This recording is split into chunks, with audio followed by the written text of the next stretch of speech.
Setiap pasangan calon akan mendapatkan 2 pertanyaan. Pertanyaan ini mengacu pada visi dan misi masing-masing pasangan calon. Waktu untuk menjawab 3 menit. Kita akan mulai dari pasangan calon nomor urut 2. Berdasarkan visi, yakni memantapkan fondasi yang kokoh dan dinamis untuk mencapai kemakmuran dan kesejahteraan masyarakat Malaka, maka paslon telah membuat estimasi bahwa di akhir tahun 2026 masyarakat Malaka akan mencapai kemakmuran dan kesejahteraan. Pertanyaannya, apa indikator yang dapat diukur untuk mencapai estimasi tersebut? Perlu diulang atau? Mas. Baik, silahkan dijawab. Waktu dimulai dari sekarang. Terima kasih Ibu Moderator. Kami membuat visi memantapkan fondasi yang kokoh dan dinamis karena Kabupaten Malaka merupakan kabupaten yang baru, jadi fondasinya harus dibuat yang kokoh dan dinamis untuk mengikuti perkembangan baik itu perkembangan lokal, regional, nasional maupun internasional. Adapun ukuran atau indikator untuk mengukur sejauh mana apa yang telah direncanakan, apa yang telah dilaksanakan telah mencapai, maka kita akan tetapkan indikator-indikatornya. Ada indikator antara dan ada indikator final. Indikator antara untuk kemakmuran dan kesejahteraan. Salah satunya kemakmuran adalah tidak adanya kelaparan di Kabupaten Malaka karena kami membuat revolusi pertanian, di mana definisinya adalah upaya yang sungguh-sungguh dengan cara-cara yang luar biasa dalam waktu yang sesingkat-singkatnya rakyat berkelimpahan makanan. Dengan metode operasional adalah apabila rakyat memiliki lahan tidak punya kemampuan untuk mengolah tanahnya, maka kami akan membantu dengan mengolah tanahnya. Manakala mereka tidak punya bibit, kita membantu dengan bibit. Manakala tanaman tersebut membutuhkan pupuk, kita berikan pupuk. Dan apabila ada persoalan dengan tanamannya, kita berikan pendampingan.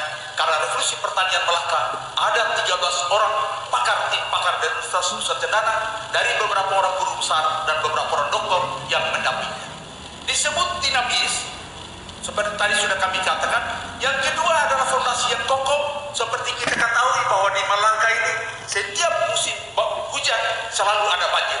Jadi kami mengatasi persoalan yang sedang dihadapi oleh mereka sehingga setiap saat pada musim hujan rakyat tidak menderita karena kebanjiran. Yang ketiga adalah kami menata infrastruktur jalan dan jembatan karena itu merupakan urat nadi untuk mobilisasi manusia dan barang sehingga semua daerah-daerah potensial dapat diakses dan menjadi urat nadi pertumbuhan perekonomian baru karena akses ke tempat-tempat produksi itu dapat dilaksanakan dengan baik. Di samping itu, kami juga mempersiapkan sumber daya manusia aparatur. Dengan sekarang ini secara kuantitas, kami telah menyekolahkan hampir 60 orang magister dan diharapkan mereka menjadi tulang punggung untuk melakukan perencanaan pelaksanaan terhadap program-program yang telah dijabarkan dan juga beberapa pejabat untuk sekolah S3. Sedangkan untuk rakyat kita melakukan pelatihan-pelatihan sesuai dengan potensi yang ada di sana sehingga mereka bisa menggunakan potensi tersebut untuk peningkatan bagi ekonomi mereka. Terima kasih Ibu Moderator. Terima kasih, bertepatan waktunya habis. Kita beralih ke pasangan calon nomor urut 1. Misi kedua dari pasangan calon nomor urut 1 memperkokoh adat istiadat, kerukunan hidup beragama, seni budaya, dan olahraga.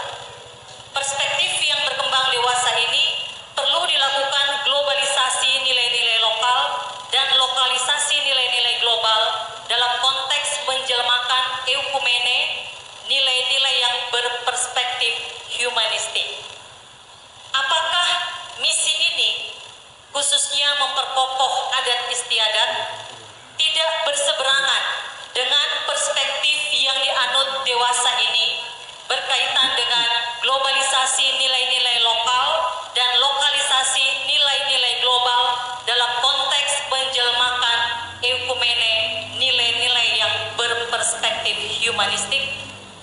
Silahkan dijawab, waktu dimulai dari sekarang. Terima kasih Ibu Moderator. Salah satu misi kami yang kedua adalah memperkokoh adat istiadat, kerukunan hidup antar umat beragama, seni budaya dan olahraga. Dalam kaitan dengan globalisasi dan lokalisasi, kegiatan-kegiatan yang harus kita perhatikan adalah kalau kita melihat Kabupaten Melaka, kabupaten yang berbudaya. Mengapa kami katakan kabupaten berbudaya? Karena sampai dengan hari ini kesatuan masyarakat hukum adat masih diakui sah dan masih diterima oleh warga-warga masyarakat yang ada di Kabupaten Melaka. Untuk itu, terkait dengan globalisasi, justru dalam menghadapi kondisi-kondisi seperti sekarang, adat istiadat juga sangat memainkan peranan penting. Mengapa demikian?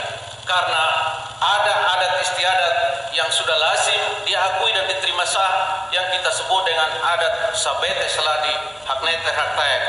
Ketika kita sinkronkan dengan agama kita, maka semua agama toleran itu sangat tinggi, saling menghargai juga sangat tinggi, saling menghormati juga sangat tinggi. Sehingga budaya-budaya lokal kita berupa adat istiadat sabete seladi tadi harus diperkokoh menjadi satu landasan yang kuat untuk menjaga ketahanan nasional bangsa. Apalagi letak Kabupaten Melaka terletak, kita lihat sebelah timur ada berbatasan dengan Timor Leste dan laut ada berbatasan dengan Australia. Karena itu kekuatan adat istiadat secara lokal dipertahankan dan kegiatan-kegiatan yang sifat nasional yang taat dan tunduk kepada cultural right itu harus diperhatikan, atau budaya-budaya hak-hak kebudayaan ini memang harus kita perhatikan dan kita pertahankan. Karena kita yakin bahwa tidak ada yang hidup sendiri di dunia ini, sehingga mau tidak mau kita harus saling menghormati dan saling menghargai satu sama lain, sehingga budaya-budaya lokal yang menjadi pernyataan-pernyataan dari tokoh-tokoh adat, dari para pemuka-pemuka agama, kita harus pertahankan dan kita harus tetap lestarikan untuk dibina menjadi satu kekuatan untuk menjadi benteng pertahanan bagi warga Kabupaten Melaka, khususnya maupun warga Kabupaten Melaka ketika berhadapan dengan negara-negara asing. Karena kita mempunyai kekhasan di kabupaten kita sendiri, menjadi kebanggaan kepada Kabupaten Melaka sendiri. Karena itu, mau tidak mau, suka tidak suka, adat istiadat sabete seladi harus dipertahankan karena ini menjadi kekayaan di wilayah hukum Kabupaten Melaka yang kita cintai, dan inilah hal-hal yang kita lestarikan dan kita budayakan. Sekian, terima kasih Ibu Moderator. Baik, terima kasih. Kita lanjutkan dengan pertanyaan kedua untuk pasangan calon nomor urut 2. Berkaitan dengan pengembangan misi yang pertama, yaitu pengembangan sumber daya manusia, pendidikan dan kesehatan, calon bupati, wakil bupati menawarkan sederetan program atau kegiatan yang antara lain bersentuhan dengan aspek kesehatan. Sekilas terkesan bahwa paket ini memberikan perhatian dan menaruh prihatin terhadap kondisi kesehatan masyarakat di Kabupaten Malaka yang sangat mencemaskan atau mengkhawatirkan. Apakah perhatian dan keprihatinan tersebut menunjukkan fakta kesehatan masyarakat Kabupaten Malaka yang demikian parah dewasa ini, ataukah sekedar mengekspresikan pada publik bahwa calon bupati yang berprofesi sebagai dokter memiliki kepekaan dan kepedulian yang serius terhadap aspek kesehatan masyarakat Malaka? Silahkan dijawab, waktu dimulai dari sekarang. Terima kasih Ibu Moderator. Pertanyaan yang sangat luar biasa, dan ini pertanyaan universal, karena berbicara tentang kesehatan adalah kita berbicara tentang investasi dan tentang hak-hak asasi manusia. Saya memberikan apresiasi kepada tim penyusun soal ini, karena ini kita berdebat topiknya di Kabupaten Melaka, tapi menyentuh seluruh masyarakat di dunia ini. Karena urusan kesehatan bukan urusan lokal, tapi merupakan urusan global, seperti yang sekarang kita alami pandemi COVID-19 terjadinya di China, tetapi dampaknya menyebar ke seluruh dunia. Saya sangat senang dan bangga sebagai seorang tenaga kesehatan senior di Provinsi Nusa Tenggara Timur. Saya bangga dan saya salut terhadap pertanyaan itu. Oleh karena itu, izinkan saya untuk menjelaskan secara cepat dan singkat serta mendalam tentang upaya-upaya yang perlu dilakukan di Kabupaten Melaka agar supaya masyarakat Kabupaten Melaka tetap menjadi sehat dan berproduktif. Seperti kita ketahui, definisi sehat itu tidak hanya sekedar sehat badan dan jiwa, tapi juga dia juga harus berproduktif dan berguna untuk orang lain. Karena itulah maka di kepemimpinan kami menaruh kesehatan ini menjadi prioritas utama, karena tidak mungkin kita maju kalau orangnya sakit. Dan kalau kita sudah sakit, maka kapital kita akan tersedot untuk membiayai kesehatan ini seperti yang sekarang kita alami pandemi COVID-19.